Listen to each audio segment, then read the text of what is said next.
This is literally the worst weight loss advice I have ever seen.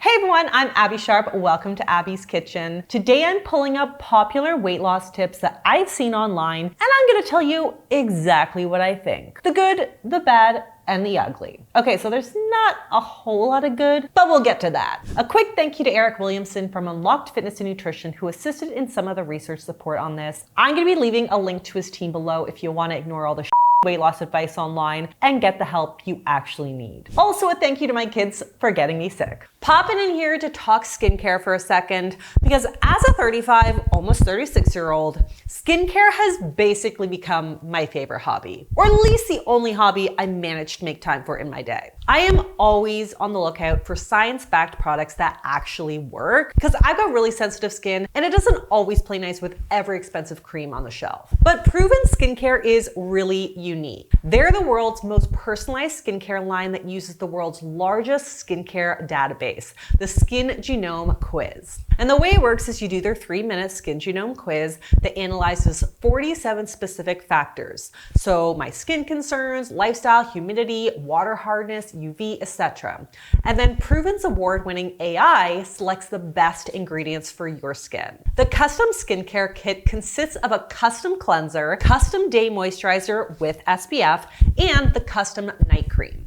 It's literally a unique formula made for you based on your needs. And once you've taken the quiz, you can either sign up for a subscription or a one-time purchase. And honestly, I'm kind of shocked. Rarely do I like a product the first time I try it. I don't know, usually I'm kind of like a stick with what I know kind of gal. But I was thoroughly impressed with the quality, the texture, and most importantly, how well it's worked for my skin. Normally my skin is super dry and irritated this time of year, but it actually feels a lot more soft and hydrated, and my makeup is sitting a lot nicer. So if you want to try Proven yourself, click the link in my description box and use my promo code Abbey Sharp to get your first personalized Proven system for $99 for a limited time. This is actually a 50% discount off of the retail price, so definitely get on it today. All right, let's dive in super quickly before one of you falls victim to the very stupid, scary, and downright dangerous advice. Apologies in advance if I'm extra sassy today. You're stupid if you're fat. This is because it's so easy to lose weight. Eating any type of nuts, most people would be surprised that nuts have a lot of fats and calories in them. They're not a healthy food that you might think, so stop eating them. Oh, Troy, what am I gonna do with you? First of all, one's body weight doesn't infer anything about their intelligence. I don't know, fat shaming isn't a cute look. Second, there really should be no shame in buying yourself a bigger size tank when it's getting a little bit tight. Just saying. And third, the fat-free diet plan is so 90s, it hurt. This is a really good example of why we cannot just define food by its calories. Because unlike the 150 calories in, let's say, a chocolate bar, the 150 calories in an ounce of nuts are defined by their hunger-crushing compounds and are super satiating, which is really key for diet maintenance. And research consistently suggests that nut consumption is not actually linked to weight gain. In fact, research suggests that those who consumed 2 or more portions of nuts per week had 31% lower risk of weight gain. And even in studies when nuts were added to the diet and total calories were not controlled, nut consumption still didn't lead to weight gain. I talked about this in my video on why a calorie doesn't equal a calorie, but whole foods like nuts are high in fiber, which are fuel for our good gut bacteria. So even if there's, let's say, 150 calories in nuts per ounce on paper, you're likely absorbing fewer than that because your gut bacteria are just like gobbling up the difference. Definitely watch that whole video for the full scoop because it is super fascinating. But bottom line, nuts are a great source of hunger-crushing compounds. Your gut bacteria love them too, and they can be a satiating and satisfying part of a weight loss diet. Next. It's one of the easiest ways you can lose weight with just changing one thing about your diet. This is guy A. Look at all the water in his belly. Now look at guy B and look at all the water in his belly. And over time, what that helps with is put you in a caloric deficit. So one of my top tips for all my clients is to grab a half-gallon jug. And if you're trying to diet, instead of grabbing food, take a sip of water. Okay. So this advice has some merit, but when it's presented like this, it can definitely do more harm than good. So yes, research suggests that staying hydrated can potentially support weight loss through a few different important mechanisms. One, via thermogenesis, where drinking water, particularly cold water, can transiently increase energy expenditure by around 25%, amounting to an extra 23 calories burned per day. Is that going to move the needle? Probably not a whole lot, but I guess all these little thermogenesis boosts can help. Two, as he's alluding to here, water can help to stretch the vagus nerve and transiently reduce appetite and caloric consumption. One study found that having 2 glasses of water right before a meal reduced caloric consumption by 22%. Another study found that overweight and obese folks who drank water before a meal lost 44% more weight. But these are all short-term intervention studies where calories are carefully manipulated, and because the appetite suppression is temporary and limited by the short transit time of water in your stomach, they don't actually tell us a whole lot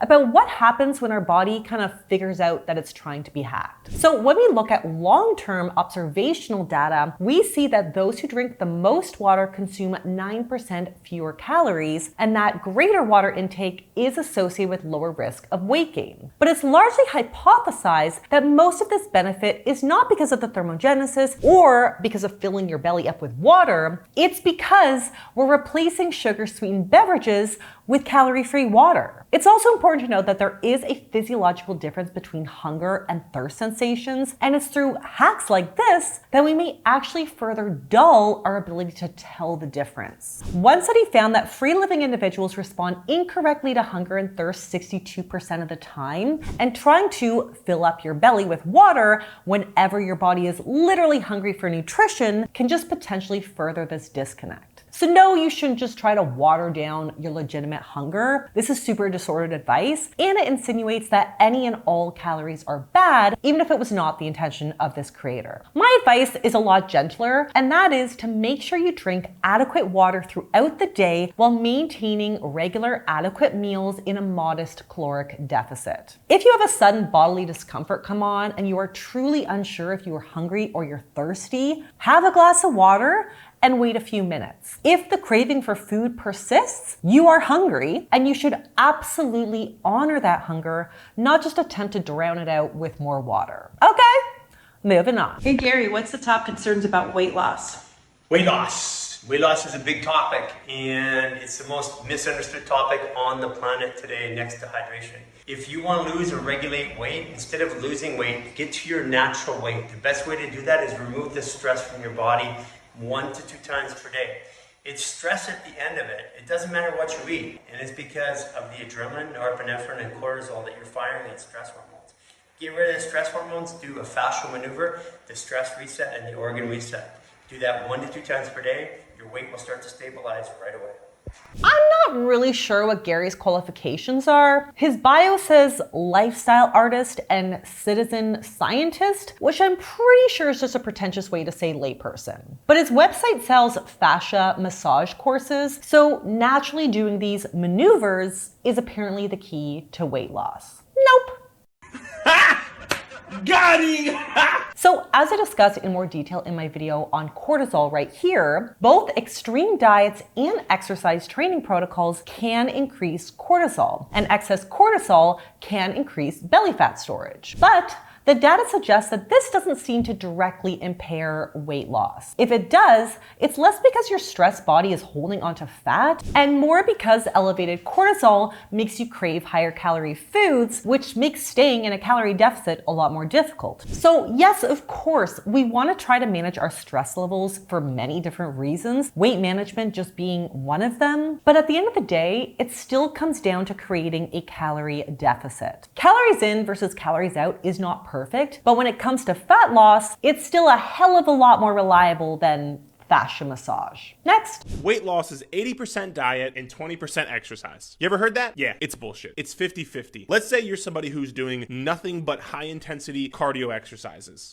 That style of training is going to lead you under recovered and over stressed out. When those two things happen, you are going to have more cravings, more hunger, good fucking luck sticking to your nutrition plan. It makes it that much harder for no other reason than the kind of exercise that you're doing. This is why it's important to marry priority, both of them, nutrition and exercise. So I agree with some things that Eric says, and others are a little bit confused. To start, there is no universal golden number of how much weight loss is exercise versus diet. You just need to create a calorie deficit, and you can obviously do that in a myriad of ways. All diet, all exercise, different permutations and combinations of both, etc. That said, I will respectfully disagree that generically these two factors play out 50-50.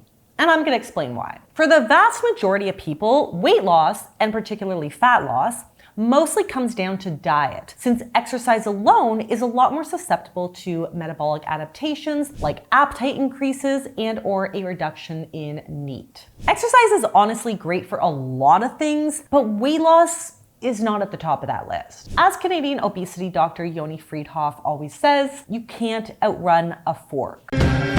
Sing we now, sing for the year, sing for the laughter, sing for the tears. Well, you can, but it'd be really hard. As you can see from this meta-analysis, the contribution of diet alone to weight loss is significantly greater than exercise alone. Although obviously a diet plus exercise regimen offers a competitive edge. As for HIIT training and cortisol, research has shown that intense exercise for an hour and 15 minutes or more results in a significant increase in our cortisol levels, which makes total physiological sense. Cortisol's job is to break down fat to make it available to muscle when you need that energy. So high cortisol levels during or after a workout is not necessarily a bad thing. It's actually a sign of a really intense workout session. In fact, cortisol has a stronger association with muscle gain after strength workouts than testosterone or growth hormone. And when cortisol is given like a drug, it actually can improve exercise performance. And while there definitely are some cases where over-exercising can cause daily levels of cortisol to climb, it's generally still more likely to reduce cortisol levels over the course of the day, which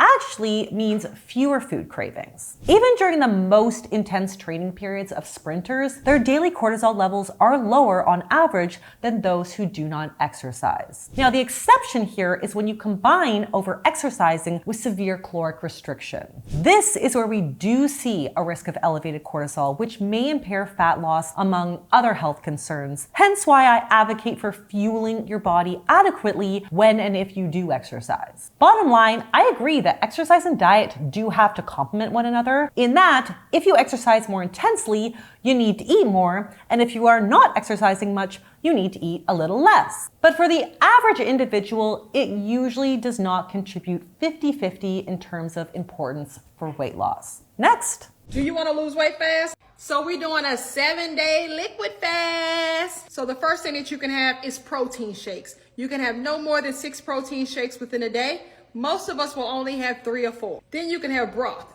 The next thing you can have is your tea and your coffee. Oh, and I'm gonna make sure I got my apple cider vinegar shot in. And not to mention, get your water in, stay hydrated. So, Keisha, let me quickly just get this straight here. You're suggesting that we go for a week where the only thing you're gonna consume with any kind of tangible amount of calories is protein shakes. And most of us will only get to have 3 or 4. So if that's the case, you're suggesting we have between 500 and 700 calories max with 0 carbs and 0 fat for a whole week. And to add insult to injury, you're gonna drink black coffee as a stand-in for energy, broth with nothing else in it, and apple cider vinegar, which will most certainly exacerbate any nausea you're feeling from starvation.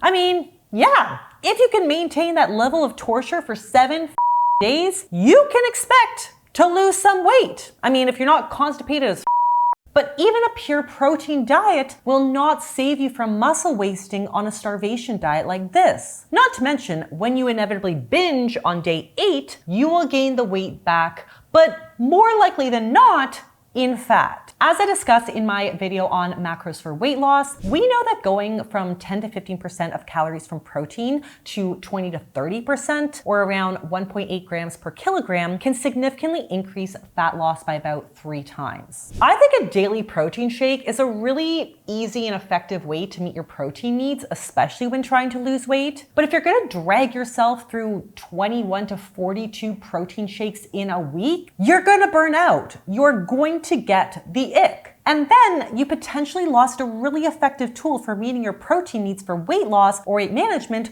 or really anything else. A shake a day is great alongside other whole food sources of protein, alongside other macronutrients and fiber, and probably at least 3 times more calories. All right, that was a doozy. And you guys know there's so much more to this. If you like this video, definitely give it a thumbs up. Leave me a comment below if you have any weight loss tips that you found online that you would like me to unpack. There is a lot of them that I've come across. Subscribe to the channel. Don't forget to hit up my description for my free Hunger Crushing Combo ebook. And I will see you next time on Abby's Kitchen. Bye.